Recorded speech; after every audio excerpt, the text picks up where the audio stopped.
ચલો દોસ્તો, હર હર મહાદેવ, જય શ્રી કૃષ્ણ, જય શ્રી રામ ને જય અંબે. સ્વાગત છે તમારા બધાનો અમારા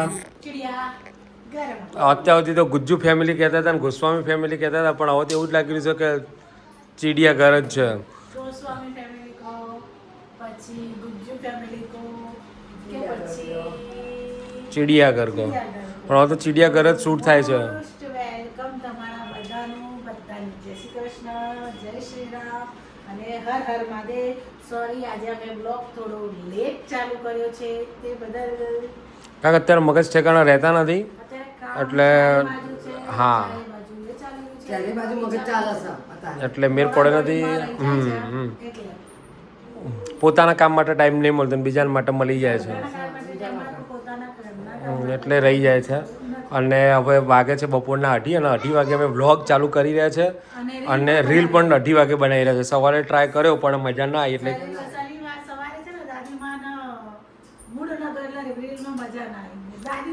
અને પાછું 2-3 દિવસથી મહેમાન બી બહુ આવે છે. આજે બી ગેસ્ટ આવવાના છે. કાલે મેરેજ છે. કાલે મેરેજ છે એટલે કાલે મેરેજ એટલે કાલે રીલ્સ ના બને.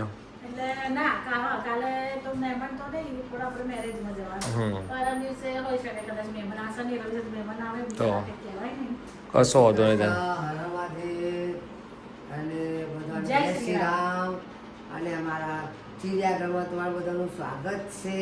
હું તૈયાર થઈ ગઈ છું. સેકન્ડ રાઉન્ડમાં વિડીયો બનાવવા માટે હવે જોઈએ કેવું થાય છે. ખૂબ મારો તો એટલે મને ઓકે લાઈક કરજો, શેર કરજો, સબસ્ક્રાઇબ કરજો. ઓકે ચલો રીલ્સ બનાવી લઈએ ત્યારે. રીલ્સ બનાવીએ. તો ગાઈસ શું બતાવો બેટા તું? મન તો બતા પેલા.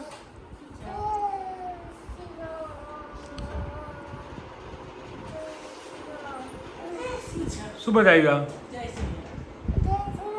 બતા ફરીથી, મન તો કઈ દેખાય નહીં. જય શ્રી રામ. શ્રીરામ દેખાય છે અંદર? શ્રીરામ દેખાય છે? હનુમાન દાદા નહીં દેખાતા? તો કોણ દેખાય અંદર? રામ સીતા દેખાય? હા એ દેખાય, જો મન તો દેખાય. હનુમાન દાદા ના આવે, રામ સીતા જ આવે હે ને?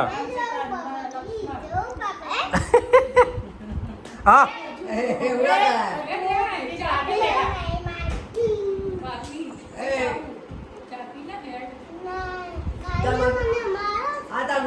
તો તાર મમ્મીને બતાવી દે. ઓખમાં આવી જો, ઓખમાં જર્જરી. જા મમ્મીને બતાવી. નહીં આયા?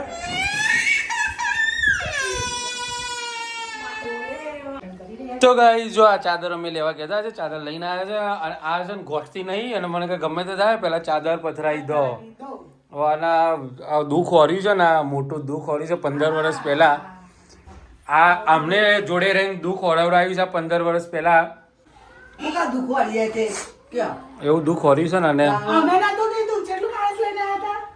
જે લઈને આવ્યા પૂરી ત્યાં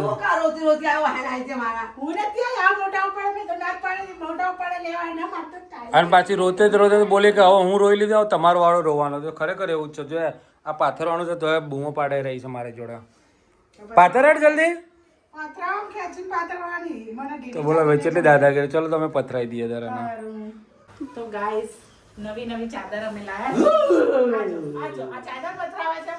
હું ચાદર પથરાવું છું. નવી ચાદર ચાદર તમને કેવી લાગી, ગમી કે ના ગમી? પછી અમે કહીશું અમારા સાસુમાને શું ગમી કે ના ગમી. અમારા સાસુમાં મોઢું બચકડો તો આપણે તો કલા ના ગમે. અમને તો મેલ ખોડ્યો. હા આ મેલ ખોડ્યો કલા કે હા ગમે એટલો પેલે કહે તો જો પણ આ મુઠાવ છે આપા મુઠાવ જૂની હોય ને એવી દેખાય છે. મને તો ભપકા બાંધ હોય ને એ કલર ગમે. ભપકા હોય આ તો જૂના જેવો દેખાય કલર. અને મેલ જલ્દી થાય. અને મેલ જલ્દી થાય. મેલા તો બધા કલર થવાના. તમારા ઘરમાં છોકરા છે તો શું કેવું? સાચી વાત કે નહીં? જો અમારે કેવા બોલ્યા વગર કામ કરે છે. આવું જોઈએ. ઊંઘા મોઢે કામ કરવાનું. શું કેવું મમ્મી? અમે તો આયા પણ તમે રોતો તો વાયના આવ્યો. તારે મોટા પડે લેવા આવ્યા તે આવું પડ્યું. ના આવે તો કોઈ ના આવે. જો હવે કો કેમ લાગી અમારી નવી ચાદર આખો રૂમ માં અલગ અલગ લાગે છે મેલા જેવી લાગે છે આઈ વિલ જમ્પો મેલા કલર દેખાય છું રાશી તમારે બેસવાનો પાન નહીં લાઈટ કર મમ્મી આવો જો આમ જો બરાબર ઓશો મારી અંજાઈ જઈ હા જો તો ચાદર કેવી છે કેજો તો મારી ઓશો જો કમેન્ટ કરજો માં ચાદરમાં મારી ઓશો ઉઘડતી નહીં બોલો તો પછી એવો કલર છે તો પછી કયો આખો નહીં ઉઘડતી તાણા મારી આંખો ઉઘડતી નહીં એવો કલર છે ગાઈસ મસ્ત કલરની લાયા છે અમે રોય નહીં બહુ મોંઘી નહીં આવી ચિંતા ના કરે મોઘી તો મોઘી તો ગાઈસ ત્યાં શાકભાજીનું ખેતર છે ને ત્યાં આગળ શાકભાજી લેવા જવાનું છે ખેતરમાં ઉગેલી મેથી અને પાલક ઝૂમ તો શું ખબર શું હા બસ આવી ને એ જગ્યાએ જવાનું છે મારે. અચ્છા આપણું દેખાય ને હું વસ્તી નહીં તો હશે જ ખરું ને. આંટી ચાલતા કમ્પ્લીટ લાગે ક્લિયર દેખાય પેલા એના કરતાં સારું છે રિઝલ્ટ એ તો બધા ખેતીમાં ઉગાડે છે આ જે રહી ને બધું આ ડેટા વાયેલો રહ્યો પાલક મેથી ફોન નંબર નહીં ને ફોન કરીને પૂછી લે ને તો ગાઈસ આખો દિવસ ચક્કી ચાલુ ને ચાલુ જ હોય જો આખો દે હવાની એવડું ખાધી અત્યારે એપલ ખાધું હાલ એને પેલી ચાદર પથરાઈ અને એટલા ઊણી થઈ જાય કે ભૂકી થઈ જાય તમારે આખો દાડો ઓળવા જોઈએ તો હું હવાની એવડું ખાધી અત્યારે એક એપલ તો ખાઉં ને ઊણી થઈ જાય ઊણી પૂરી રહી જાય ઊણી થઈ જાય તારે આખો દાડો રોજામાં જવાની જ ને. ઊણું થઈ ગયું ને તો ભરવા આટલા આપણે ઊણી તો થાય જ ને આટલું મોટું શરીર હોય તો બિચારીના આમ ઊણી તો થઈ જ જાય ને અરે આ જો લો પાછળ બાકો રે અને આખો દાડો એની માં એવો એનો ખોરા એની માં એવો એનો દીકરો બાપ બેટા એવા છે ત્યાર છો જે પેલો જો હોય આખો દાડો ચક્કી ચાલુ ને ચાલુ હોય છે હરી હરી હરી હરી શું થયું બેટા ઊંઘવાનો ટાઈમ થઈ ગયો બગા ખાય ઊંઘવાનો ટાઈમ થઈ પણ હજી તો જમવાનું બાકી છે શું થયું બાર બાર ઊંઘવાનું છે શું બતાવસ તું મને બાર ને બાર શું થયું તો ગાઈઝ અને એવું કેવું છે કે બાર અંધારું થઈ ગયું એટલે ઊંઘવાનો ટાઈમ થઈ ગયો આ ભાઈ બપોરે ઊંઘ્યો નહીં ને એટલે એ ઊંઘવું છે ને અને અમે ઊંઘવા દેતા નથી એટલે કે ઊંઘવાનો ટાઈમ થઈ ગયો હા જા તો તાર મમ્મીને કે ગોરોટી અને આ છેલ્લા રૂમમાં મેં ટીવી લાવ્યા છે એટલે આ બે જણાએ હા શું છે એવું છે ઓકે હમણાં કરી આપું હા હું કરી આપું ઉભો રે હા કરી આપો અને આ જો કોણ આશીષભાઈ હા ના હું ભૂલી ગયો મોકલાઈ દેજો વાંધો નહીં ઓકે ડન હા હું ભૂલી ગયો પણ મારે ધ્યાન બહાર જ નીકળી ગયું છે આશીષભાઈનું તો ગાઈ જો અહીંયા મસ્ત મજાના મમ્મી મસ્ત મજાની મમ્મી મસ્ત મજાના રોટલા સુંદર બા મારી સુંદર બા જો આ એ બડે મિયા બાનાથી ઉપર નીકળી ગયો છે અને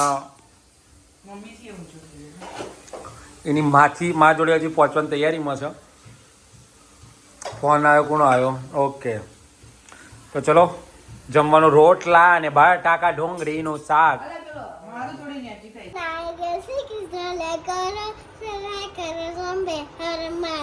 કાલ સ્કૂલમાં જવાનું છે તૈયાર રહેજે મેમે ના નહીં પાડી મેમે કીધું કાલ ચાલુ છે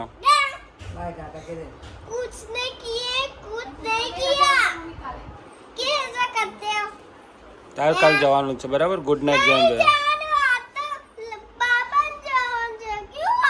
બાબા અમારે જવાનું છે તારા બાબા નહીં જવાનું હા તું ઘેર રહેજે હા બસ તાર મમ્મી જોડે ઘેર રહેવાનું બરાબર હા આખો દિવસ ઘેર જ રહેવાનું માહી ઘેર તું એ ઘેર કાવ્ય ઘેર અથર્વ ઘેર રુદ્રાક્ષ બી ઘરે બધા ઘરે હું અને મમ્મી બે જવાના લગ્નમાં જવું પડે ને બધા ઘરે બહાર ના આવે હાથ ખાલ ખાલ કે છે ને તને હોઈ જાય એટલે